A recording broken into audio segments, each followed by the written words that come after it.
10. Elizabeth Afton. Elizabeth is at the top of this list because, well, she got killed, but she also doesn't really seem to deserve it until after she gets killed, and then she deserves the spring locking, which, I mean, in a way makes sense, and it's something that I've been using as evidence when it comes to who I think the vengeful spirit is, because, you know, spirits, when they're, you know, being spirits for longer periods of time, would understandably start to go crazy, or even crazier, and this is an idea that Supernatural, the show, has used in length, and the same idea, though, could be applying to Elizabeth and Crying Child. Just because you start off good or loving your father doesn't mean that you'll continue to see things that way in a few years' time. And Elizabeth, while not deserving a spring locking in 1983 when she dies, definitely deserves one come sister location in Fnaf 6. I mean, she literally betrays her brother and sister location, nearly killing him, and then, again, she also betrayed him, and then in Fnaf 6, she wants to make her father proud. Her murderous, psychopathic father. She wants to make him proud. Considering how you've been possessing an animatronic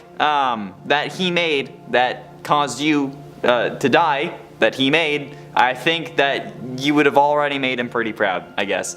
It's a damn shame that you turned into this, but whatever. In at 9, Mr. Hippo. Okay, this is kind of a joke number, but also not, because Mr. Hippo is literally the worst thing ever in Ultimate Custom Night. Mr. Hippo is a viable animatronic from Fnaf 6 that returns as an antagonist in Ultimate Custom Night. Okay, Mr. Hippo will climb through the duct systems trying to reach one of the 2 hoses in the office. Hoses? Is that right? I don't know. I just copied and pasted that line from the wiki. The player needs to use an audio lure to keep him in place and to move him around so that they can use the heater to push him back, and he is fooled 100% of the time by the audio lure. Also is fooled faster than Helpy Frog. However, most of the scare factor from this animatronic doesn't come from their behavior or their design. This time around, rather, their death lines. Cause you see, Mr. Hippo has a knack for going on about things. A lot. Okay, it's like me on a first date. Still, he will go into like 5-minute long speeches that you have to deal with every time he kills you. Meaning that if you get jump scared, you're boned for enough time to make a sandwich, okay? Which is annoying as hell. Getting killed by him enough will eventually and cause you to end up agreeing with me that he needs to be spring locked. Because you end up knowing what comes after the smoke of the jump scare clears, and it's just pain. In at 8, Roxy. Okay, I know that Roxy and Mr. Hippo are animatronics and incapable of actually feeling pain because of a spring locking, but honestly, I also just hate this kind of person. The self-centered tool bag who only cares about themselves, whether they secretly hate themselves or not, that's not what matters here, okay? Who you are and what kind of person you are is defined by how you treat others and who you are when the pressure is on. And Roxy is just horrible. And while they may not be able to feel pain from the spring locking, at least Roxy will be contained if they got spring locked, okay? And honestly, that's what I need. I don't want to deal with this personality type. I've dealt with enough people like this throughout my life, and I'm still only 22 goddamn years old, which means that I'm really fed up with this shit. So yeah, there's not much else to say with this one other than I want her to be restrained so that I don't have to deal with her. So yeah, that's it. That's the number. What are you still doing here? Go to the next one. And it's 7, Cassidy. Some say that Cassidy was spring locked, but honestly, there isn't really much evidence for that. But you know what? If she wasn't, she damn well deserves to be. And why, you ask? How could a little girl who got killed and then go on to possess the killer so he could suffer for all eternity deserve such a fate as a spring locking? Well, exactly for the reason you listed. Because everyone thinks that Cassidy is the vengeful spirit, aka the one you should not have killed, aka the one who possesses Afton to make him suffer. But when you look at it, logically, taking into consideration more than just what Matt Patton says, it would make more sense for Crying Child to be the vengeful spirit. But nobody wants to listen to me.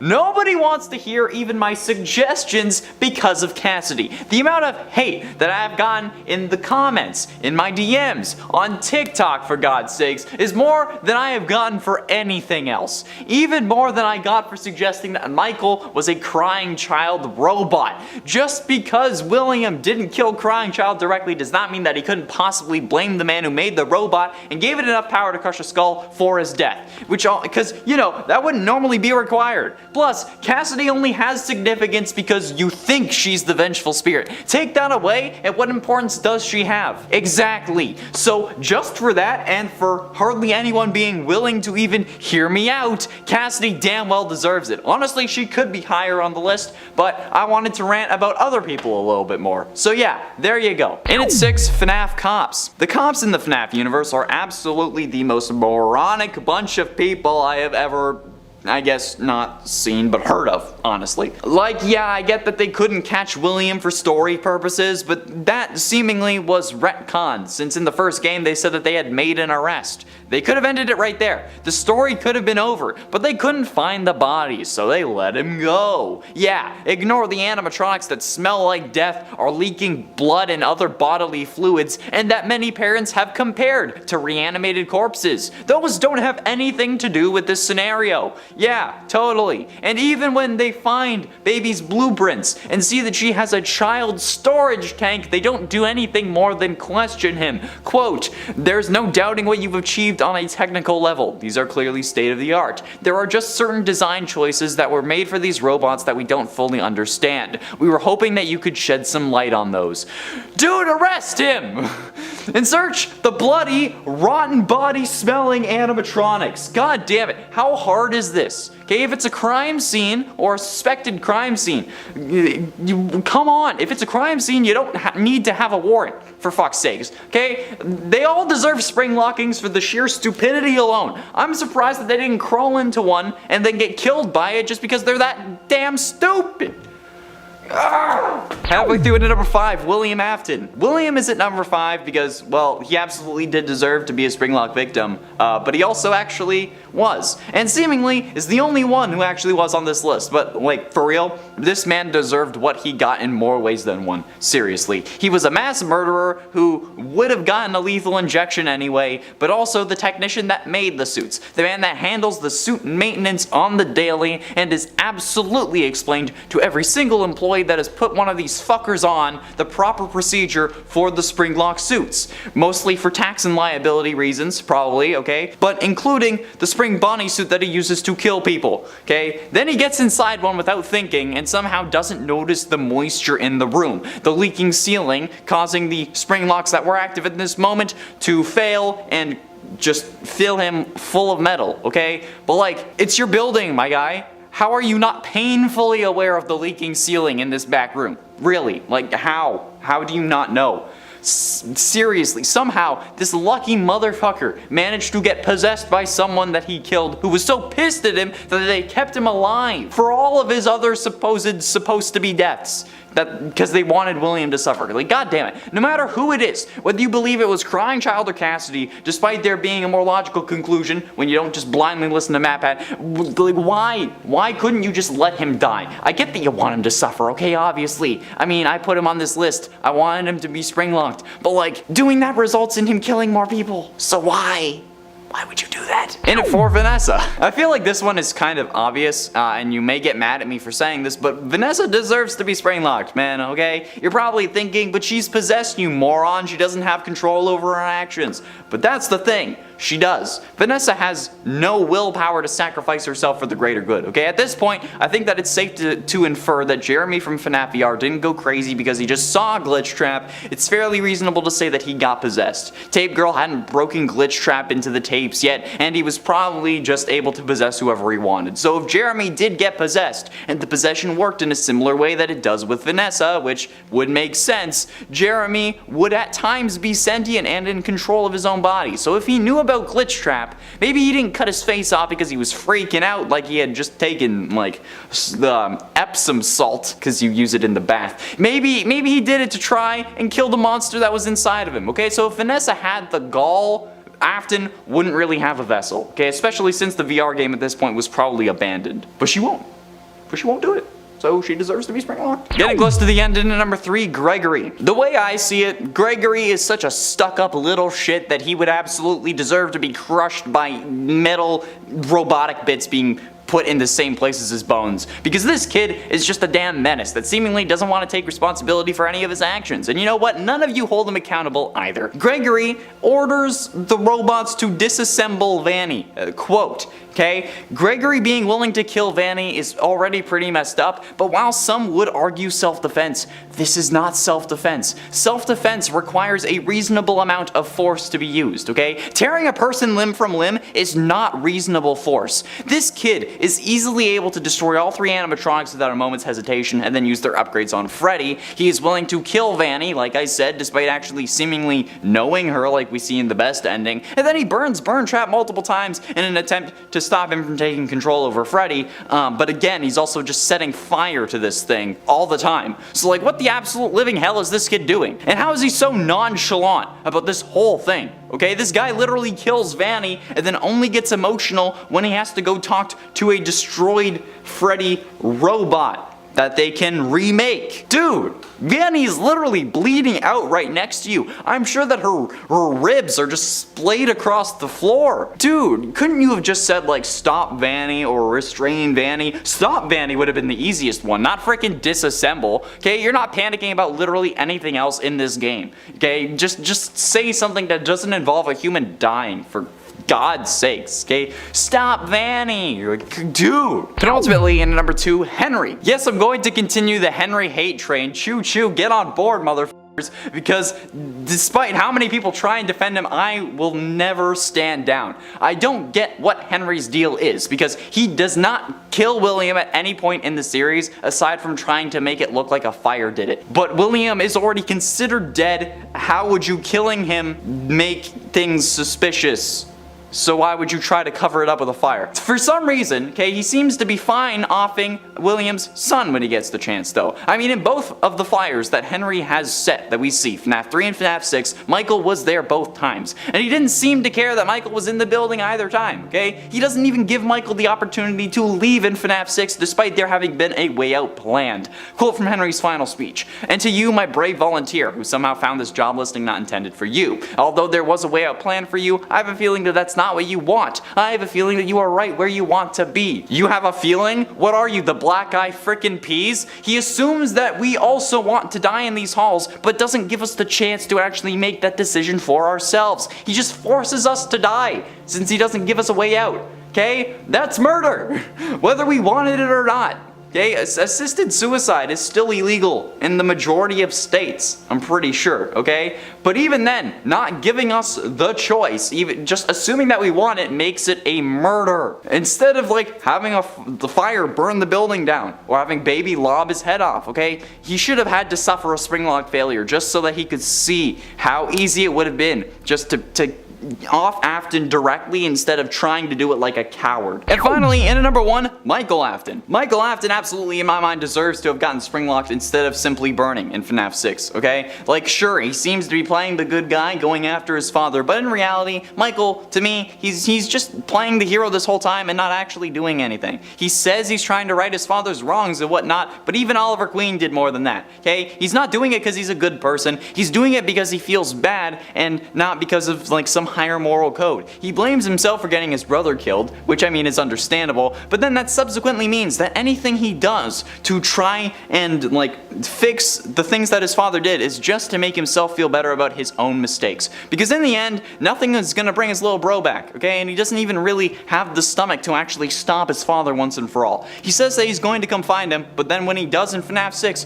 he doesn't burn down the place to stop him, okay? Henry does that. Henry is the only one who's actually willing to sack up and try to stop William, even if he does it in a cowardly way, okay? That just shows how not serious Michael is. And if he really wanted to make sure that William was dead, he wouldn't have let himself burn in the FNAF 6 fire, okay? But he does. He lets himself burn, or at least doesn't actually successfully get out of the building so that he won't have to feel the regret of hurting his brother anymore, okay? Because he has the curse of knowledge, since he knows what his father was doing, and he doesn't want to deal with it anymore. And you know what? That deserves a spring locking. That's right. I don't care how mad at you are at me in the comments. comments, okay? I don't care. It's true, alright? It's Monday morning, I'm mad. And at 10, Crying Child.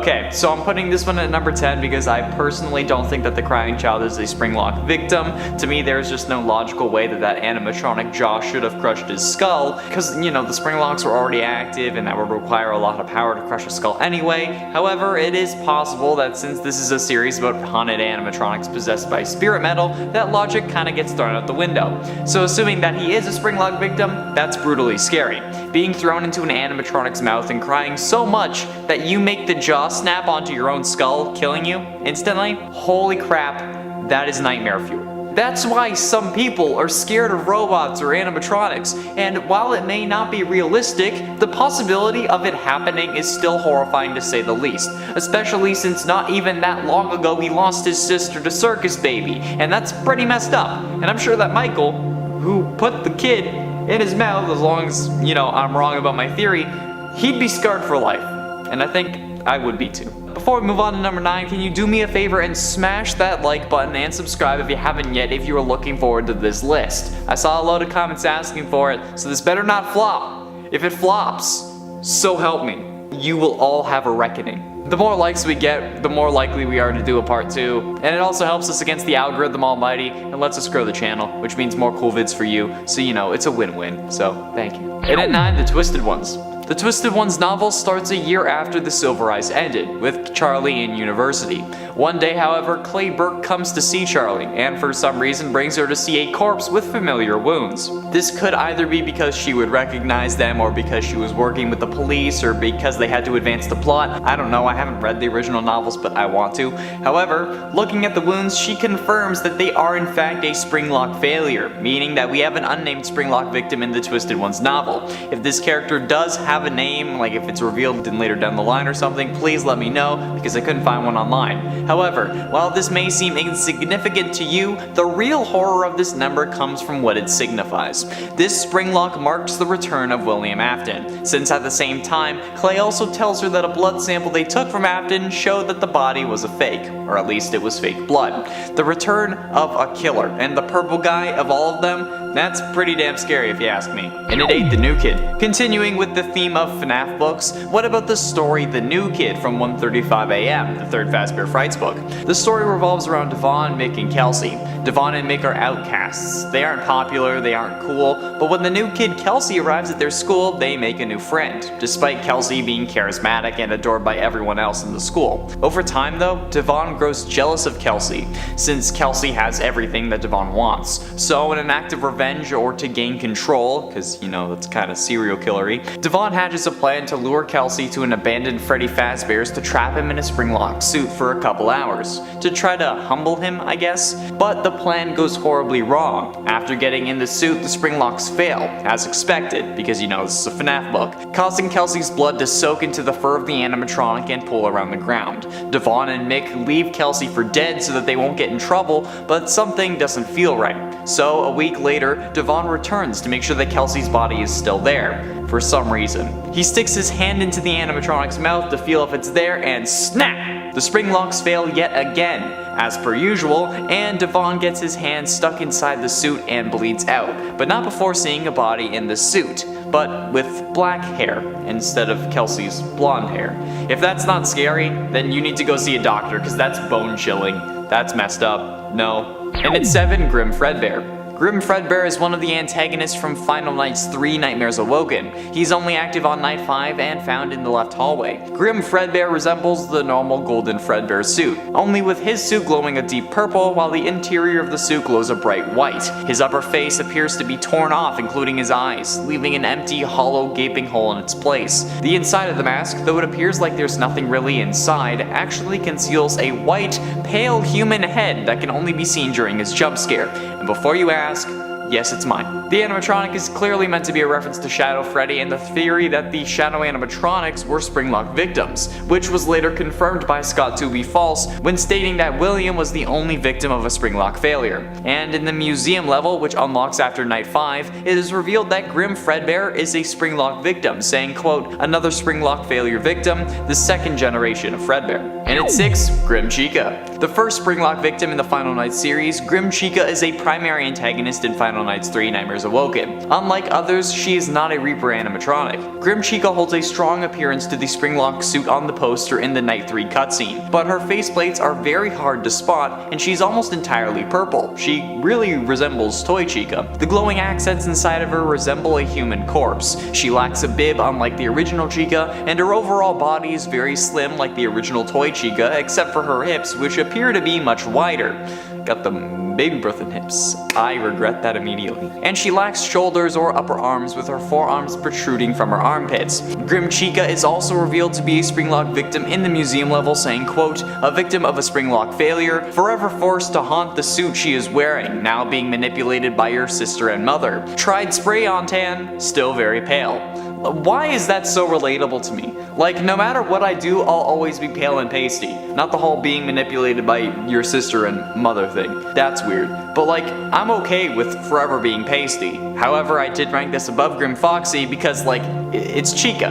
And look what they did to my girl Chica. I'm sorry, Mommy Kentucky, for the transgressions. Halfway through at number 5, Garvey. A psychopathic, cold-blooded killer. He stopped being human long ago. That's how Garvey is described in the extras of Dormitibus, the game from which he hails. Garvey is the penultimate antagonist of Dormitibus, and as a human, he was the man who murdered the missing children. He later went on to get trapped in Spring Bonnie, becoming Springtrap, and then was burnt to a permanent death in the Fazbear Frights fire. Garvey is a more gory version of Springtrap from Fnaf 3. However, he is not William Afton, as the game was released before the name reveal, even before Fnaf 4. Springtrap, but with hardly any exosuit or animatronic casing, whatever you want to call it. He crawls on all fours and uses his left hand as a foot and his left foot as a hand, like some demonic monkey from hell that Satan didn't sanction the creation of. Just look at this thing and tell me that it shouldn't be on this list. If you do, you'll be lying. And at 4, Golden Call. As a human, when alive, Golden Call's name was Kyle. However, he is now a Springlock victim stuck inside a Golden Freddy Springlock suit.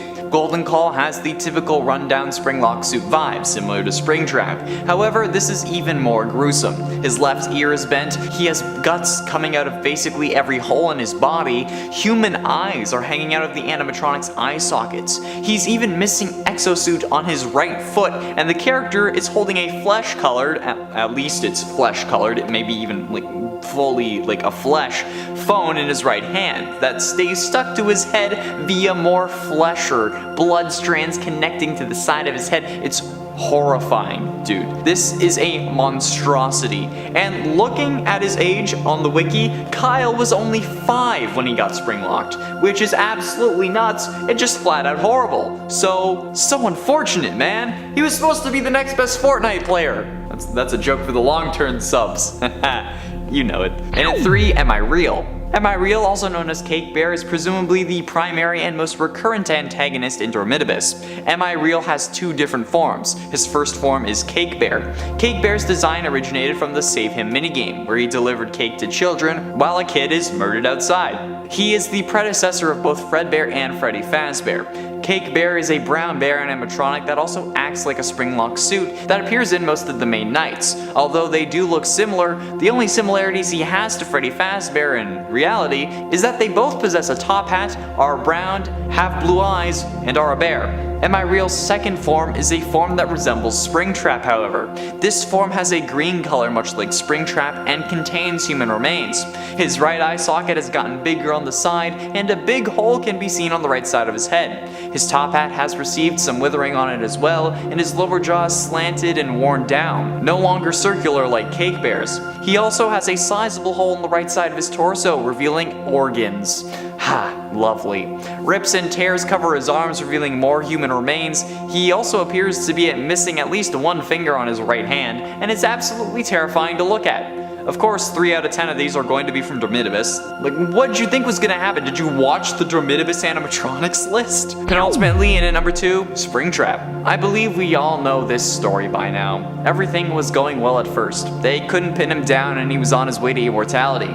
Once William discovered Remnant, however, he spiraled. He wanted to use it to fuel his life and make himself truly immortal. So in an effort to study it further, William lures possessed animatronics to the back room that they can't access and uses it to dismantle dismantle them, planning to melt down their endoskeletons to make soul-infused metal. However, by doing this, he unknowingly releases the souls of the victims he claimed oh so long ago. Shocked, he tries to scare them by getting into his spring bodysuit, which also coincidentally makes him feel more powerful. However, this haste coupled with the leaking in the back room causes the spring locks to fail, crushing him in torturous agony for the next 30 years. However, he didn't die from this. As we learn in the Man in Room 1280, he was being kept alive by the spirit of another victim. So he was living that agonizing pain for 30 years, and that makes him damn well deserving of the number 2 spot. And before you ask, no, him and Garvey are 2 separate characters, meaning that they can both be included on this list. You're welcome. Finally, in at number 1, you. A spoiler alert for a fan game, and if I say which fan game, it's going to spoil it, so if you want to avoid spoilers, click away now, and thanks for watching. I'll give you a chance to do that now. Okay, now that you've prepared for spoilers, A Shadow Over Freddy's is a Fnaf fan game created by Fnaf on GameJolt. It released on April 25th, 2018, and since it was made by the same guy who is currently working on Fnaf Plus for the Fazbear Fanverse, you know it's bound to be good. The gameplay of A Shadow Over Freddy's is a hybrid between a traditional point-and-click game and a free-roaming horror game. The player wakes up to find themselves with no memories in a black and white abandoned Freddy Fazbear's Pizza, and is tasked with surviving 5 nights in escaping the restaurant. The player is given a different task each night and must complete said task before 6 AM and without being attacked by any roaming animatronics. However, the ending of the game has you getting trapped in a Springlock suit and left to rot, meaning that you are a Springlock victim, which is probably the scariest victim of them all, cause I don't know about you, but I'd rather not get Springlocked. Although I know there are plenty of you that would just love that. You'd fill the suit with liquids that aren't blood, and that's messed up. Like, I'm not one for kink shaming, but yeah, there's kinks, and then there's like being killed, you know? I don't know how else to put that. In at 10, shadow animatronics. One of the oldest theories is that the shadow animatronics are the first Springlock victims, and while they are from the main FNAF universe, this is a fan theory, so it counts. This comes to us after the FNAF 3 phone guide dialogue that mentioned multiple and simultaneous Springlock failures, which some interpreted as multiple Springlock suits failing at once, since the term Springlock in this situation is used to describe the suit as a whole, and instead of the individual Springlock mechanisms that are present within the suit. So the line of multiple and simultaneous Springlock failures could mean multiple of the Springlocks inside one suit failing at the same time, or more than one suit failing at the same time. This led some to theorize that previous employees were killed in the Springlock suits, which is where the shadow animatronics come from. This is supported by the fact that these shadows are of Freddy and Bonnie, the 2 animatronics that have Springlock versions, and while there are holes in this theory, this is, like, potentially the case. It's an idea at the very least. So yeah, shadow animatronics are fan Springlock victims because it's not confirmed. That's how I made it work. In at 9, Grim Fredbear. Grim Fredbear is one of the antagonists in Final Night's 3 Nightmares Awoken. He's only active on night 5 and is found by the left hallway. Grim Fredbear resembles the normal golden Fredbear, only with his suit glowing a deep purple color, while the interior of the suit glows a bright white. His upper face appears to be torn off, including his eyes, leaving an empty, hollow, gaping hole in its place, and the inside of the mask, though it appears like there is nothing inside, actually conceals a white, pale human head that can only be seen during the jump scare.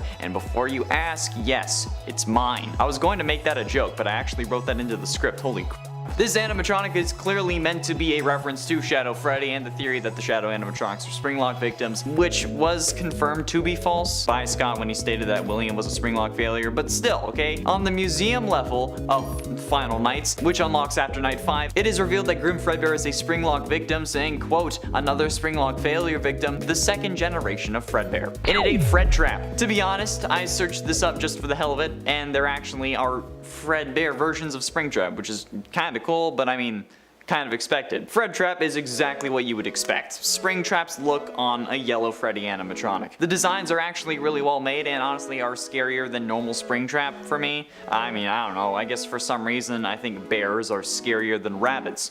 Don't know why I would think that. But I think that Scott made William use the Spring Bonnie suit because of how scared Scott himself was of it, but that could also just be idle speculation. There's another theory that I have that maybe he was going to use the Fredbear animatronic, but then after his son got got killed by it, he switched to Bonnie. There are also even more rundown versions and even scrap versions of Fred Trap, which are already haunting when you don't think about the fact that it would still be William inside the suit being kept alive by the spirit of his dead kid. Yeah, so Fredbear is definitely one of the more strangely unique versions that I've seen for this list, and you know what? I'm pretty damn impressed. These designs are pretty good. In at 7, Shadow Spring Bonnie. Shadow Spring Bonnie is one of the 2 primary antagonists of Final Nights 2. He is one of the final animatronics in the game. Shadow Spring Bonnie resembles Springtrap, as to be expected when mentioning Springlock suits, but similar to Springtrap, he lacks the suit on his feet and has a majority of his right ear missing. Overall, he has rips, but not any real missing limbs or parts at all, which is a stark contrast to the burnt animatronics in the first 4 nights of this game. His face glows white, which is noticeable when he's in the hallway, but also gives him a more sinister appearance and pushes the something supernatural that most of the Shadow animatronics have, like with Shadow Bonnie from Fnaf AR. Shadow Spring Bonnie takes the role of Burnt Freddy and Burnt Foxy on night 5, which means that he's very fast, so the player needs to seal the vent quickly, otherwise you'll get jump scared. He also may appear in the hallway, but if he does, never use your flashlight, otherwise you'll get insta-killed. Instead, you need to inspect his face when he appears there, and if he's twitching, close the door. A rattling sound will be heard so that you know he's left. And the fact that you need to look at his face to see if you're in danger just makes this even scarier, especially considering the fact that most of what you need to do relies on fast reflexes, and then you're just sitting there trying to figure out if he's really twitching or if that's just you going crazy. Not from personal experience, I don't know. What? In at 6, Golden Call. As a human, when alive, Golden Call's name was Kyle. However, now he is a Springlock victim stuck inside a Golden Freddy Springlock suit. Golden Call has the typical rundown Springlock suit vibe, similar to Springtrap. However, this is even more gruesome. His left ear is bent, he has bugs coming out of basically every hole in his body, human eyes are hanging out of the animatronic's eye sockets, he's missing the exosuit on his right foot, and his character is holding a flesh-colored, at least colored, it's probably flesh made, let's be honest, phone in his right hand that stays stuck to his head via more flesh or like blood tendril strands connecting to the side of his head, okay? It's horrifying. It's a monstrosity. And looking at his age on the wiki, Kyle was only 5 years old when he got spring-locked, which is absolutely nuts and just flat out horrible. So yeah, it's unfortunate. Yikes. This kid could have been the next best Fortnite player. Halfway through into number 5, Grim Chica. The first Springlock victim in the Final Nights series, Grim Chica is the primary antagonist in Final Nights 3 Nightmares Awaken. Unlike the others though, she is not a Reaper animatronic. Grim Chica holds a strong appearance to the Springlock suits on the poster in the Night 3 cutscene, but her faceplates are very hard to spot. She is also almost entirely purple. The glowing accents inside her suit resemble a human corpse. She lacks a bib unlike the original Chica, and overall her body is very slim like the original toy Chica, except for her hips, which appear to be much wider, which is making me all sorts of confused. And she lacks shoulders or upper arms, with her forearms protruding from her armpits. So yeah, not confused anymore. Grim Chica is also revealed to be a Springlock victim in the museum level, saying, quote, a victim of a Springlock failure, forever forced to haunt the suit she was wearing, now being manipulated by your sister and mother, tried spray on tan, still very pale. Why is this relatable to me? Why are these the two Springlock victims from Final Nights 3 so relatable? No matter what I'll do, I'm always gonna be pasty, and you know what, I'm okay with that. However, I did rank this above Grim Fredbear because it's Chica. And look at how they massacred my baby. Oh man, I'm sorry, mommy. These transgressions will not be accepted. In at 4, Am I Real? Am I Real, also known as Cake Bear, is presumably the primary and most recurring antagonist in Dormitibus. Am I Real has 2 different forms. His first form is Cake Bear, and Cake Bear's design originated from the Save Him minigame, where he delivered cake to children while someone is being killed outside. He's the predecessor to both Fredbear and Freddy Fazbear, but Cake Bear is a brown bear animatronic that also acts as a Springlock suit that appears in most of the main nights. Although they look slightly similar, the only similarities it really has to Freddy is that they both possess a top hat, are brown, have blue eyes, and are a bear, which I mean, I guess is the whole character. Am I Real's second form is the form that resembles Springtrap. This form has a green color, much like Springtrap does, and actually contains human remains. Great. His right eye socket has gotten bigger on the side, and there's a big hole that can be seen on the right side of his head. His top hat has received some withering, because you know, it has a corpse inside. His lower jaw is slanted and worn down. He doesn't have it's not circular like Cake Bear's. He has a sizable hole in the right side of his torso as well, revealing organs. He has rips and tears covering his arms, arms, revealing more human remains, and he just appears to be missing like a finger on his right hand for whatever reason. And you know what? No matter what, it's still terrifying to look at. And of course, 3 out of 10 of these are going to be from Dormitibus, okay? Because like, have you ever played Dormitibus? Have you seen these guys? They're terrifying. Just wait. Getting close to the end, and at number 3, Reaper Spring Bonnie. Reaper Spring Bonnie, however, is the opposite of Stage Bonnie. This Reaper variant appears in Final Nights 3 and 4 and is an absolute monstrosity. But it's definitely more terrifying in Final Nights 4, so let's focus on that one. He is 100% the scariest animatronic in this series. In essence, Reaper Spring Bonnie is a nightmare spring trap. He has sharp teeth and a very damaged and withered body. His suit is dark yellow in color. He sports a big purple bow tie on his upper chest, kind of like Glitch Trap. And then, like the other Reaper animatronics, Reaper Spring Bonnie has one pair of hollow, dark eyes that will steal your soul. I added that last part, but it's probably true. In Final Nights 4, his appearance is much more disfigured and gruesome, with sharper teeth, sharper claws, a different jaw, growths on his shoulders resembling fungi, and you know, a kind of a gooier appearance overall. It's like the slime girl from YouTube if she made a Fnaf character. He's also missing half of his right ear like Springtrap in Fnaf 3, and his suit is more greenish in color this time around to be more like Springtrap. And oh my god, this thing is still terrifying, and it's more terrifying than Springtrap, okay? This is what Springtrap should have been, or honestly, this is what I think like a Nightmare Springtrap would look like, okay? This is like a prototype Burn Trap in my eyes, or the way I'm thinking, like Melt Trap, the next iteration of Afton. But ultimately, in at number 2, Garvey, a psychopathic, cold-blooded killer. He stopped being human long ago. That's how Garvey is described in the extras of Dormitibus, okay? Garvey is the penultimate antagonist in Dormitibus. As a human, he was the man who murdered the missing children and later went on to get trapped in Spring Bonnie, becoming Springtrap. He was then burnt to a permanent death in the Fazbear Frights fire, unlike our William Afton, but that's not only where he differs, because Garvey is more gooey. He's a more gooey or gory version of Springtrap from Fnaf 3. And it's also actually not William Afton, since this game was released before the official name reveal, even before Fnaf 4. So yeah, he's Springtrap, but with hardly any exosuit or animatronic casing, whatever you end up wanting to call it. He crawls on all fours and uses his left hand as a foot and his left foot as a hand, like some demon monkey from hell that even Satan doesn't want around, okay? He's like trying to like send it away. He's like, yeah, no, don't. Like, you're seeing pictures, okay? Like, tell me, do you think that it shouldn't be on this list, okay? Because if you're saying that, you're lying. I can tell. And finally, in at number 1, you. Spoiler alert for a fan game. The fan game, which if I say the name will spoil it, so if you want to avoid spoilers, just go to the bloopers, but like, thanks for watching. But either way, I'll give you the chance to do that. Okay, there we go. That was your chance. You're done. A Shadow Over Freddy's is a Fnaf fan game created by Fnaf on GameJolt. It was released on the 25th of April 2018. And you know, since it was made by the same guy who is currently working on Fnaf Plus for the Fazbear Fanverse, you know it's gonna be good. The gameplay of A Shadow Over Freddy's is a hybrid between a traditional point-and-click game and a free-roaming horror game. The player wakes up to find themselves with no memories in a black and white abandoned Freddy Fazbear's Pizza and is tasked with surviving 5 nights and escaping the restaurant. The player is given a different set of tasks each night and must complete said tasks before 6 AM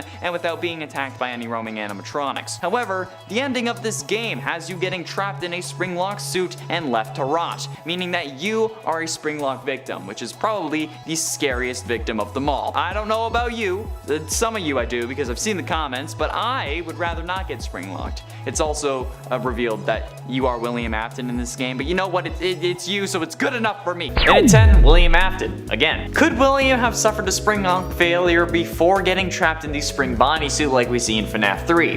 It's possible, and it certainly appears like that's the case in the Fnaf novels, since William is described to have scars that are consistent with the Springlock failure before becoming Springtrap in the novels. So could it have happened in the games? Could William have been the reason the Springlock suits were retired? Since we hear of an unfortunate incident at the sister location, so is that unfortunate incident William? There are plenty of people it could be, but William having to deal with it would certainly get them put out of commission for a time. But with William continuing to use the suit and putting it on when the room was wet like we see in Fnaf 3's cutscene, it suggests that that's probably unlikely, but it's still possible. So since this list is possible Springlock victims, I think he deserves to be on this list, at least at number 10, since can we really talk about Springlock victims without mentioning good old Willie Afton? Exactly. And at 9, Henry Emily. Now this is certainly an interesting case, because seemingly Henry has died multiple ways across Fnaf canons, with his first apparent death being in Fnaf World at the hands of Baby. His death in the novels seems to have happened before Silver Eyes starts, and then he dies in Fnaf 6 along with everything else. But could one of these deaths involve the Springlock failure, or something having to do with Springlocks? I mean, maybe Afton offed Henry in one of these realities, or maybe Baby has some Springlock mechanisms inside her when she killed Henry.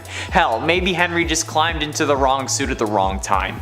It's a question that we don't really pay attention to because, well, Henry's death doesn't mean much to the story, unfortunately, but it's still true. Henry dying doesn't really mean much to the overall Fnaf lore, and we didn't even know he was alive until Fnaf 6, so maybe for irony's sake Scott had him bite the dust in a quicker way, rather than just, burning alive, because that sucks. Maybe he wanted to prevent himself from even more severe agony so that he didn't possess something. And at 8, Phone Guy. Phone Guy's death is one of the most mysterious deaths of all. We hear him die in Fnaf 1 on night 4 with the sound of multiple animatronics banging on his doors, but we never really get an explanation as to what happens to him. We know he dies, but other than that it's all speculation. One of the theories though is that animatronics got him and shoved him into a suit, resulting in a very painful death, especially since at this point the Springlock suits were either still in operation or hadn't been totally removed.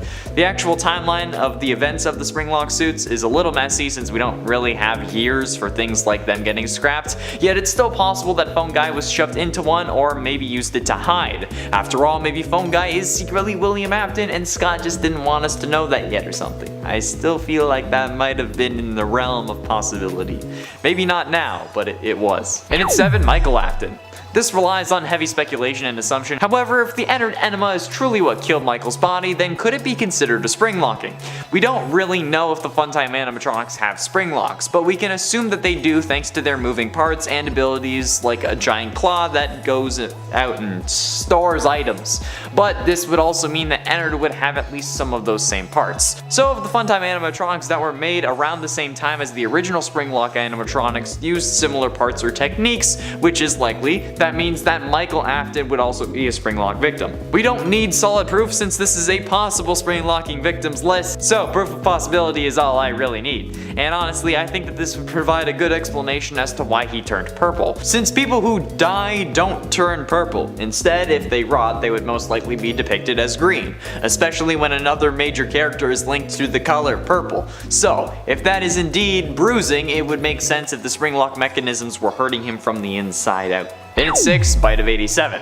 The Bite of 87 is such an infamous incident that I can already hear people groaning in the comments. However, what if the victim of the Bite of 87, whoever that actually was a victim of a Springlock failure? It could make sense, since the animatronics had no harmful tendencies before this, so a Springlock failure is a reasonable assumption as to why someone got a frontal lobe removed. And a Springlock failure, assumingly, would definitely provide enough power to do that, since the Springlocks themselves would snap with such ferocity, and would probably circumvent the whole needing more power to do that thing. And if it was Jeremy, it would explain why the animatronics were suspended, because now one of their employees was bit and they had to promote him and fork over some extra cash to make sure that he didn't sue. So overall, whoever the Bite of 87 victim is could definitely have been a Springlock victim. Halfway through into number 5, Shadow animatronics. One of the oldest theories is that the Shadow animatronics are the first Springlock victims. This comes to us after the Fnaf 3 Phone Guy dialogue that mentioned multiple and simultaneous Springlock failures, which some interpreted as multiple Springlock suits failing at once, since the term Springlock in this situation is used to describe the suit as a whole and the individual Springlock mechanisms that hold back all the robotic parts in the suit. So the line of multiple and simultaneous Springlock failures could mean multiple of the Springlocks inside the suit failing at the same time, or more than one suit failing at the same time. This led some to theorize that previous employees were killed in the Springlock suits, which is where the Shadow animatronics came from. This is supported by the fact that these shadows are of Freddy and Bonnie, the two animatronics that have Springlock versions. And while there are holes in this theory, there is potential that this is the case. So the Shadow animatronics are possible Springlock victims. I'm gonna have to keep saying that because people in the comments are gonna get mad. It's like, oh, they weren't Springlock, they could have been. It's possible, and that's the list, okay? And at 4, Cassidy. Cassidy is the most mysterious victim in the missing children's incident. Her name was hidden for years, only really being discovered recently, and honestly we don't know too much about her. We don't know how she died, so the potential is there for her to be a Springlock victim. Maybe William knew that it would be easier that way. After all, she does possess Golden Freddy, who we figure it was a Springlock suit that ended up having the guts removed, hence the slumped overness. However, if this was the case and Cassidy's body was in that suit, they would have found it when they were gutting him. But maybe William was the one who gutted it, considering how he was the suit technician. And I mean, like, to be fair, for a suit technician, he did miss a fatal flaw with the animatronics that he literally designed, since, you know, he got snapped when the suit was wet. Either way, Cassidy being a Springlock victim would help explain a lot in the series. Just, you know, the hallucinations and whatnot. Getting close to the end into number 3, Kelsey. Kelsey is in essence the main antagonist of the Fazbear Fright story, the new kid from the third Fazbear Frights book 1:35 AM. Kelsey had just moved to town and ends up making friends with the protagonist Devin. Devin ends up getting jealous of how much everyone loves Kelsey, so he hatches a plan with his friend to trap him in a Springlock suit for a few hours. However, when they unleash their plan, the Springlock suit fails and kills Kelsey. At least, so they thought. Since a week later, Devin returns to make sure Kelsey is still there, for some reason, only to find a different body in the suit. He knows that it's someone else because the hair color is different, and then Devin gets stuck and bleeds out, only for the story to cut back to Kelsey meeting 2 more kids at his new school.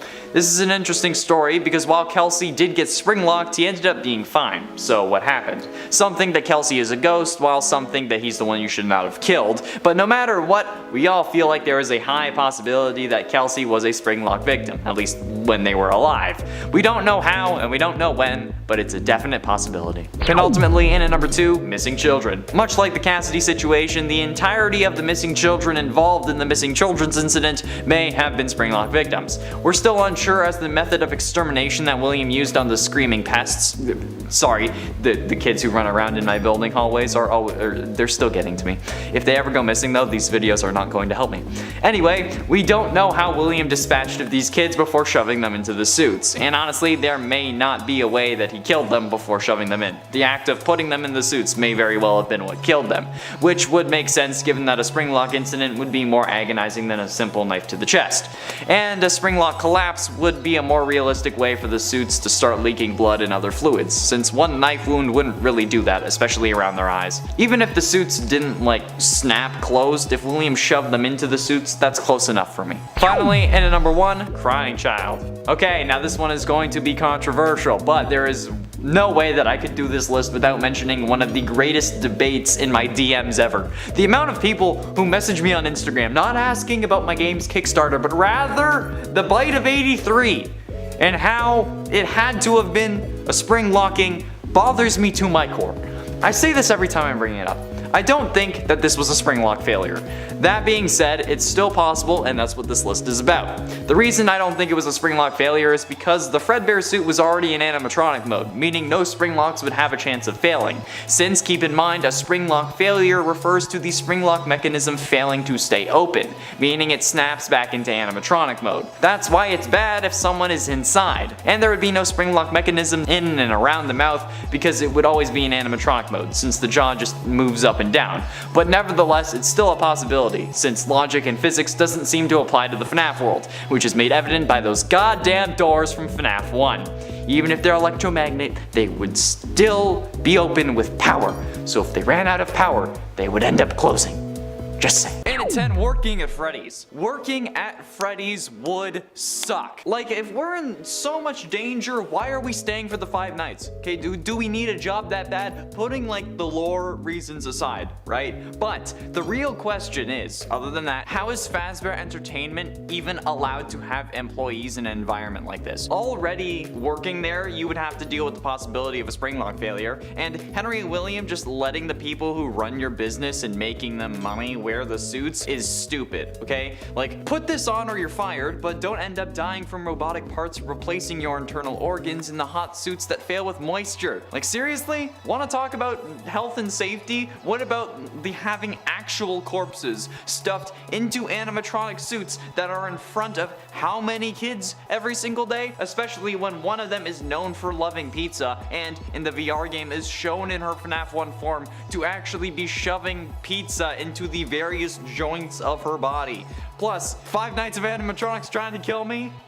Yeah, no thanks, okay? I'm glad you fired me at the end of it, but honestly, I'd have quit as soon as, like, the first phone call ended. No thanks. Phone guy's like, oh, they might move. No, I'm done. In at 9, scooped. Now, I know you may be mad and think that this is a stupid point, but hear me out, okay? The scooper may seem like a weird but normal thing, at least by Fnaf standards at first. But with the blueprint revealing how this thing actually works, it's an incredible piece of technology that is far worse than a Springlock suit. It can inject whatever it ends up scooping with Remnant, which is a molten metal possessed by souls, and, assuming that my theory about Michael being a robot was wrong, keeping a person alive after removing their insides. It's capable of doing that, replacing their parts with robot parts, and then having those robotic parts leave the body but still have the person be alive. In essence, it makes that person just a walking case of flesh that is still somehow able to stand up on its own. Unless it didn't actually remove anything and it just like opened him up, but then again, it would still require some serious juice to keep him alive after that. That's pretty damn impressive, and it's also terrifying. I'd rather have the instant death of a Springlock suit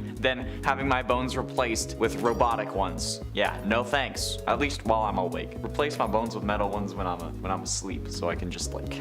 In at 8, grabbed. Elizabeth Afton getting grabbed by Baby is one of the most terrifying moments in the series. Possibly because Crying Child saw it, which would explain the stomach mouths on the nightmare animatronics. However, if we were to like see this from Crying Child's perspective, whether that detail is canon or not, if we saw it from his perspective, oh my freaking god, that would be so utterly terrifying. I would stand still. I wouldn't know what to do. Okay, how do you explain why a kid is like hiding in the bushes while his sister is getting grabbed by an animatronic claw? Okay, you don't. She was just trying to get ice cream. It's horrible. It's shocking. God, especially considering that Elizabeth ends up turning into an absolute psychopath after this, okay? Like, Elizabeth is nuts. But still, like, I don't know. It's that thought of just watching someone get grabbed. Like, sure, maybe for Elizabeth it wasn't that bad because, you know, she kind of was crazy apparently. But still, like, watching it happen, that's just f***ed up.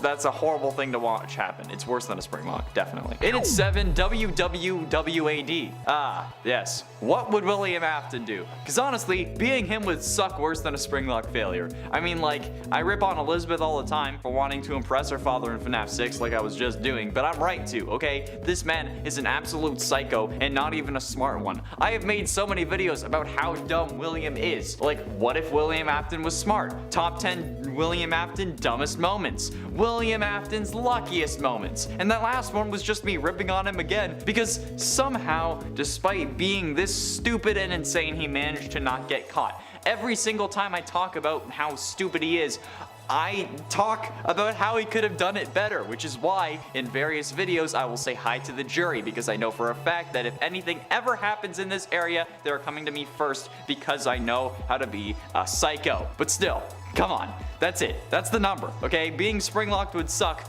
but William Afton sucks harder. Wait, no, that sounds like, no, wait, no, don't cut me off. I didn't mean in at 6 doors. You knew that this was going to be on the list, okay? If you've been on this channel at all, you know that I hate the goddamn mother-loving doors in this game. Why do they open when the power is out? That doesn't make sense, okay? If it's an electromagnet, like everyone keeps saying in the comments whenever I bring this up, those require power to turn on. So if anything, it would be costing them power to keep the doors open rather than keep them closed. Gravity does not work in reverse. If the magnet is off when the door is up, it would just fall down. I get that it's supposed to be for gameplay purposes, okay, but what in-universe thing makes this make sense? People say that it's like a safety issue, so like if there's a fire or whatever, you can leave, but that's what windows are for. I am almost positive that there should be a window in that room, and if there's not, that's yet another OSHA violation that they need to address, okay? There's no conceivable way in any reality that the doors should work that way, but they do, and it makes me mad. Like, why would you do this, okay, Scott? Why?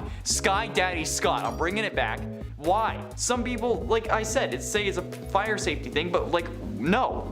If the building runs out of power, how could the doors open? Electromagnets use power to be on. So like, even if it is a fire thing, how are they keeping them up? I don't get it. Also, if you made it through this far, subscribe. You clearly enjoy the video, or just me going insane, and there's plenty more of that on this channel. no matter which one you liked, so you're welcome. Halfway through number 5, being a cop. Being a cop in the Fnaf universe must be a horrible idea, because not only are you now a cop, but you're also a cop in the Fnaf universe, which for the sake of this list is working at the precinct that failed to capture William Afton, okay? So now the public ridicules you, they don't think you can actually do your job, and you probably got your budget cut so badly that you're maybe able to get one squad car, but that's it. One squad car for the whole station. Plus, now you gotta deal with multiple arson cases, and the fact that Freddy's keeps coming back and more kids keep going missing. I don't know. There's a weird purple guy walking around that smells bad, but it's like also like a skin condition, so you can't really say anything about it without absolutely destroying the slightest bit of reputation that you have left as an officer in this universe. Like, that's in essence what it's like to be a cop in Fnaf. Okay, or what it would realistically be like. Because honestly, these dudes didn't check inside the bleeding, death-smelling animatronics when kids went missing in that building. So, I get it. They're either ridiculed by the public, or you just lose the majority of your IQ once you join up with them. Those are the only two explanations. It could be both as well. In at 4, MCI. The missing children's incident is definitely worse than a Springlock failure. I mean, the one failure that we know about that happened in the games only affected one person, and a horrible person at that. So I mean, just by sheer numbers alone, the missing children's incident is definitely worse. But not even just that, okay? Those parents must have been in a rough spot. Not only did they lose their kids, but they also have to deal with the incompetence of the in-universe police and the whole plot requirement of Afton getting away with it to actually continue the series. So yeah, like I said, there were literally animatronics leaking mucus and blood that people were comparing to human corpses, and they weren't actually investigated. So, do you know how insanely infuriating that would be? Okay, I'm surprised that Henry was the one to put Afton down and not someone else. Like, yeah, he got springlocked in 93, but that was 7 years after the missing children's incident. Had I been one of those parents, I would not have cared about the prison sentence, okay? And I don't think that anyone would have really judged me for it. I think that they would have thanked me and posted my bail. I mean, I would have lost the trial, but still. Hi, jury. In at 3, Henry Emily. I get that Springlock failures suck, but even the good guys in this series are kinda trash. Fnaf 6 was supposed to be the end of the Afton story. That's what Henry set out to do in that game. Make sure that nobody remembered what happened there despite the parents of the victims remembering and the various other news sources covering it. However, the dumbass figured that the first fire didn't work, so a second one is definitely going to. And the fact that he was so confident in this plan for whatever reason that he actually let himself die in the process to make sure that nobody remembered what happened is dumb. Like I said, dude, even if Henry and William and his kids are dead, the parents of the victims still know. And as we learned in Security Breach, there are other parents who remember too, citing the missing children from the Pizzaplex as happening again, which means they know it happened before. Maybe if Henry had some balls, William wouldn't have been able to possess Vanny and come back yet again to wreak even more havoc, or I don't know, maybe everything would have been fine. The Pizzaplex missing children are a direct result of Henry being worse than a Springlock failure, and you can't tell me any different. Springlock failures have only resulted in one canonical death in the series, or death, but Henry has resulted in a lot more. But ultimately, in at number 2, being an Afton. Okay, look, Springlock failures are horrible. Okay, yes, and yes, William is a horrible person, but being just an Afton in this universe must be the worst thing ever. It's like the worst spawn point in existence, because every Afton has been subjected to a horrible fate. It's like if Sean Bean is cast to play a character, you know that they're going to die. It's that, but if you're an Afton, you're going to suffer a horrible fate. Okay, let's go through the list, shall we? Here we go. William, springlocked, possessed, forced to suffer for like 60 years at least. Charlotte, grabbed by Baby, going on to possess the animatronic, then joins a group of other animatronics that crawl inside of her big brother to escape an underground facility, and then gets kicked out of the greater collective, and then goes on to try to impress her father that caused her death in the first place by creating the robot that killed her. Talk about daddy issues. Then we have Crying Child, who we don't even know this kid's name. He watched his sister get crushed, he got crushed by a robot, and then he goes on to possess his brother and makes him suffer before realizing that it's not his fault.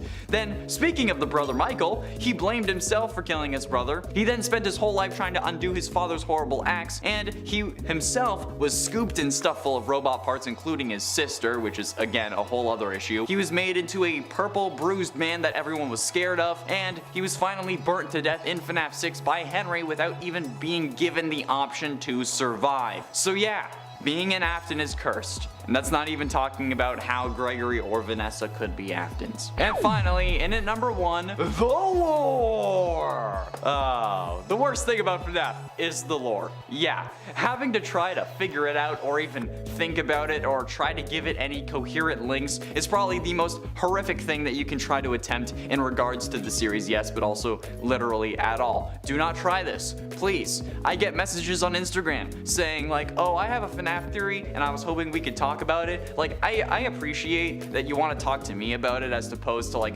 Matt Pat or someone famous, maybe because I'm more likely to reply because I'm not famous. But like, the best advice that I can give to you is if you value any shred of your sanity, do not try this. Do not attempt to put any shred of logic into FNAF. It will break you. Hey, do you think that I wanted to do this? Do you think that I planned on doing this for 2 years? No! I read one comment that said I see a FNAF in the thumbnail and I click, and it drove me so far into the madness that I'm basically the Joker of the FNAF community. People don't like me because I made a joke video about the worst FNAF fan games that included games that people loved, and now it's on the goddamn YouTuber wiki as a controversy. People get mad at you for misgendering fictional robots. They're robots and not real. People were furious with the Pop Goes creator because of that, and I'm like, what? Dude, just don't do it, okay? I'm not gatekeeping. I'm genuinely trying to help you. I want you to be okay. So please, save yourself from the toxicity and let my heart and soul be the one to suffer all of this torture. And I will keep doing so. And if you're interested in more about FNAF lore or just me screaming about it, be sure you click the video that's popping up on your screen now. Thanks for watching.